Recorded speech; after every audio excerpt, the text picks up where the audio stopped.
Туруктуу жашаган турак жайы жок маданият кызматкерлери үйлүү болушат. Бир бөлмөлүү турак үйлөр кезеги менен муктаждыгына, профессионалдуулугуна жана эл аралык сынактарда байгелүү орундарды алып, кыргыз маданиятын кыйырга тааныткандарга берилет. Үйлүү боло тургандардын жаш курагы да каралат.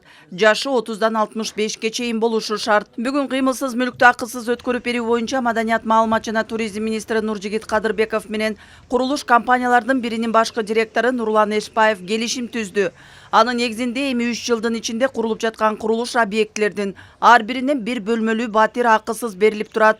Биринчи батир 2021 жылдын май айында берилет.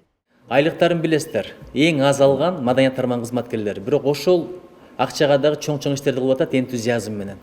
Бирок үй алам десе акчасы жетпейт, кыжалачылыкта жашагандар абдан көп. Ошон үчүн турак жай маселесин чечүү азыр биздин негизги милдеттерибиздин бири министрликтин. Бул ишкана ар бир өзүнүн объекти бүткөндө бирден үйдү биздин маданият кызматкерлерине беребиз деп атат. Бул аябай жакшы көрүнүш да.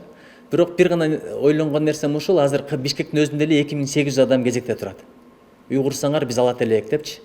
Эми бирден болсо дагы кыбыраган кырашат деп чече берели. Анан аны кандай чечебиз? Чүчү кулак жол менен кылабызбы, лотерея жол менен кылабызбы? Айтор бирөөдө таарынбагандай кылабыз. Кудай буйрса, анан азыр биз критерийлерин иштеп чыктык. Канча объект курсак, 10 объект курабызбы, 20 объект курабызбы, ошонун ар биринен бирден үй берели деген негизи ниетибиз бар. Азырынча бизде 2 объект курулуп атат, Кудай буйрса. Ошол 2 объекттен азыр ошол однокомнат бир бөлмөлүү үйдөн 2 үй берели деп атабыз.